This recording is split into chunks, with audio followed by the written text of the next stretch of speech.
Let's watch a CNN panel break down the amazing Kamala Harris speech at the site that Trump gave his infamous January 6th speech directly before tons of people then stormed the Capitol, assaulted Capitol Police, and she does this as she hopes to draw her final contrast to him in this election. So I've lined up these clips and we'll knock them out with context. It's a binary choice between democracy and dictatorship, between hope and hate, between the future and the past. She showed us over and over again with her policies, with her words, with her voice, with what she's trying to say, that she's talking about what she can do for the American people, while Donald Trump is talking about what he's going to do to the American people. And I think we have to be really clear that that's the dichotomous choice that we're looking at. But I think the problem is that we are 7 days away from an election.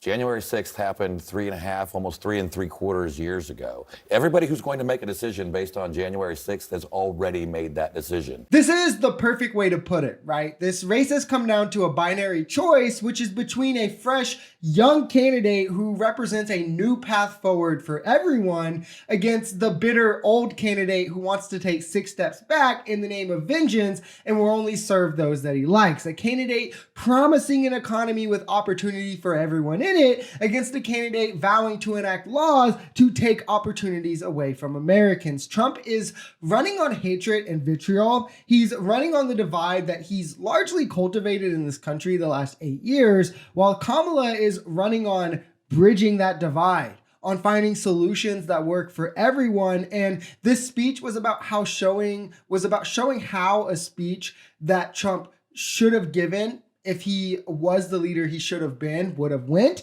and showing that Kamala represents something totally different in terms of hope and unity, turning the new page, and Trump represents division and hatred, threats to our democracy that is a true danger. And for undecided voters who truly love this country, that will resonate. We've heard it all before. It sounded a little frantic to me, to be honest, this close to the end of the election.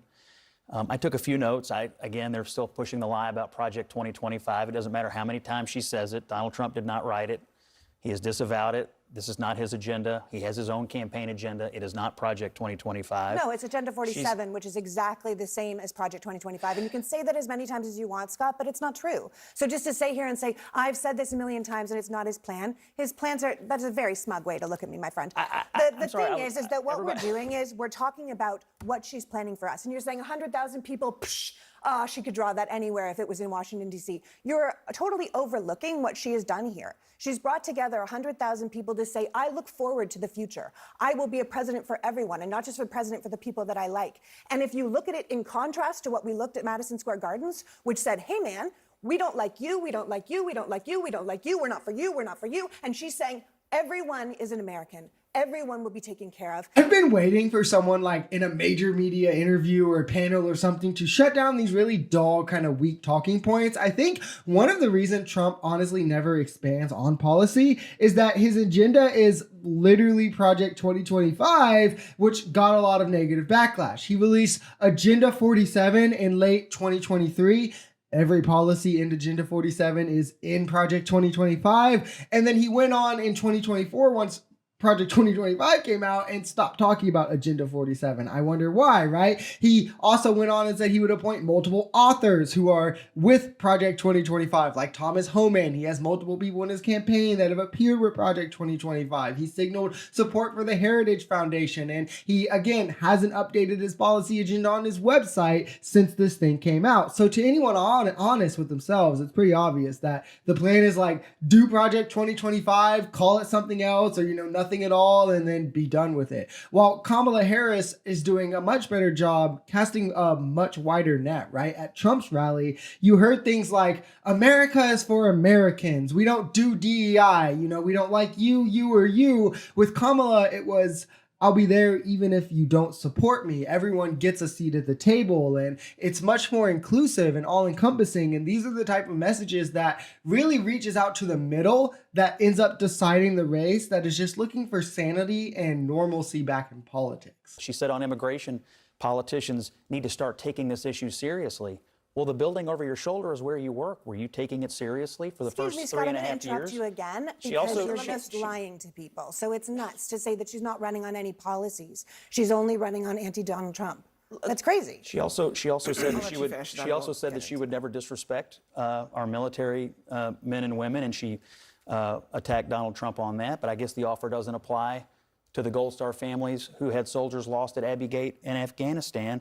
So I think there were a number of issues where she's trying to do two things: present herself as a unifying figure, and at the same time, I think offering up divisive and unsatisfactory answers on several of the most important policy issues in the campaign. But it's Okay, so a couple of things I wanted to mention here. First off, not being Donald Trump, literal fascist, sexual abuser who tried to overthrow our democracy, that's enough for so many people, and it's rightfully so. Second, how have Democrats not taken immigration serious? I would love that to be explained, right? It's all Republicans who are unserious about this. The very first day they were in office, Biden-Harris released the U.S. Citizenship Act of 2021. Look it up, MAGA. I know you don't understand policy. It exists. Republicans shot it down because they were upset about Remain in Mexico being revoked and refused to work with Democrats, even though this bill would have upped funding for the border. It would have added more Border Patrol agents. A lot of the things that ended up coming around again in 2023 was, again, Democrats wanted to legislate on immigration, actually gave in to pretty much every conservative border ask that there was, and then dropped 95% of their own ask. Republicans still say no just because Donald Trump told them so. We know this because multiple Republicans, Mitch McConnell, Ted Cruz, all came out and said this was so, just so Donald Trump can run on it. Showing that, again, Republicans don't really think this is some serious catastrophic issue. It's just something that they can use as a talking point, and they're the ones who weren't concerned with doing their job on the matter.